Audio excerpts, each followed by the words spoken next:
तो आप सबको जोहार। और यहाँ पर ये जो ट्विटर अकाउंट है बाबूलाल मरांडी जी का, वो मैं आपको क्यों दिखा रहा हूँ, इसको दिखाना बहुत ही ज़्यादा ज़रूरी है क्योंकि उन्होंने एक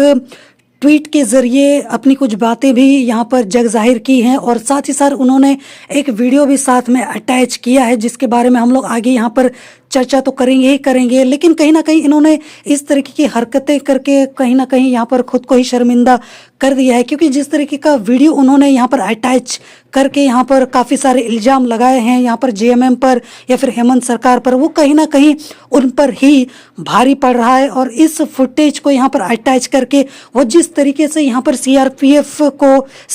या फिर सीआरपीएफ के जवान को यहाँ पर डिफेंड करने की कोशिश कर रहे हैं कि वो सही है, ये गलत है या फिर बहुत सारी चीज़ें। हालांकि उन्होंने काफ़ी सारी बातें ऐसी भी कही हैं जो जिसको मैं झुटला नहीं रहा, कहीं ना कहीं वो भी अपनी तरीके से थोड़ा बहुत सही है, लेकिन खुद को सही साबित करने के लिए गलत तर्क देना या फिर गलत चीज़ें पेश करना वो कहीं ना कहीं बिल्कुल भी सही नहीं है। हालांकि यहाँ पर जो इन्होंने यह ट्वीट किया है, पहले मैं उसको आपको पढ़ के सुना देता हूँ, इसके बाद मैं आपको बताता हूँ कि गड़बड़ कहाँ है। तो इन्होंने यहाँ पर खुद को सही साबित करने के लिए एक यहाँ पर वीडियो अटैच करके ये ट्वीट किया है जहाँ पर उन्होंने बोला है कि 20 जनवरी की रात सीएम आवास से सटे एलपीएन सहदेव चौक का वीडियो है जहाँ पर धारा 144 लागू हुआ था और मुख्यमंत्री बड़ी बेशर्मी से अपने अधिकारियों के साथ कानून की धज्जियां उड़ा रहे थे। इन अधिकारियों की सुरक्षा एवं उन्हें भाड़े पर लाए गए तीर धनुष से लैस लोगों को बचाने के लिए आए यहाँ पर सीआरपीएफ अफसरों जवानों पर निषेधाज्ञा उल्लंघन का मुकदमा करने वाली रांची पुलिस अगर कानून सम्मत काम करती है तो पहले मुख्यमंत्री और उनके भाड़े के टट्टुओं के साथ ही वहां मौजूद पुलिस और प्रशासनिक अफसरों पर मुकदमा करे। हेमंत जी ने ये केंद्रीय एजेंसी और केंद्रीय सुरक्षा बलों को डराने के लिए यहाँ पर पुलिसिया ताकत के दुरुपयोग का प्रयास फिर आपको भारी पड़ेगा, लिख कर रख लीजिए। और साथ में उन्होंने ये वीडियो भी अटैच किया। मैं आपको बता दूं कि ये जो वीडियो है ये तब का है जब ईडी जो है वो सीएम आवास से निकल गई थी 8:30 या फिर 8 बजे के आसपास। उसके बाद यहाँ पर लोगों को धन्यवाद करने के लिए, संबोधन करने के लिए कि आप मेरे साथ डटे रहे, खड़े रहे और मेरा साथ देते रहे, तो उनका यहाँ पर धन्यवाद करने के लिए, उनका संबोधन करने के लिए वो बाहर आए थे और वहाँ पर उन्होंने काफ़ी सारी बातें भी कही जिसको मैं यहाँ पर उस वीडियो को अटैच भी कर दूंगा। तो यहाँ पर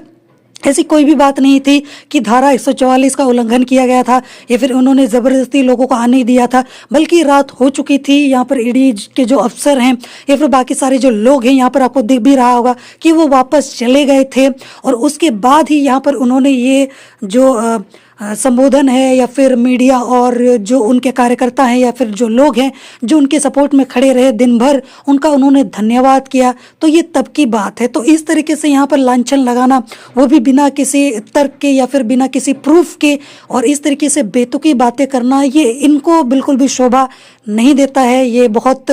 देखा जाए तो एक बहुत अच्छे नेता है, बहुत अच्छे इंसान भी हैं, लेकिन इतने अच्छे इंसान, इतने अच्छे नेता होने के बावजूद बीजेपी के छत्र छाया में आने के बाद इस तरीके की हरकत करना कहीं ना कहीं बहुत ही ज़्यादा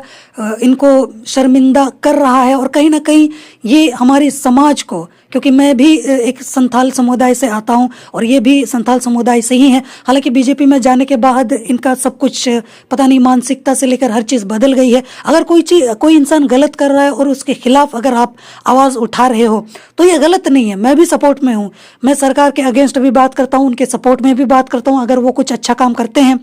मैं किसी एक के पक्ष में नहीं हूँ, लेकिन अगर कोई ज़बरदस्ती इस तरीके की चीज़ें करेगा तो कहीं ना कहीं ये चीज़ गलत है। और इस तरीके से यानी कि अपनी सीमा को लांघ के कुछ इस तरीके से हरकतें कर देना जो कि देखा जाए तो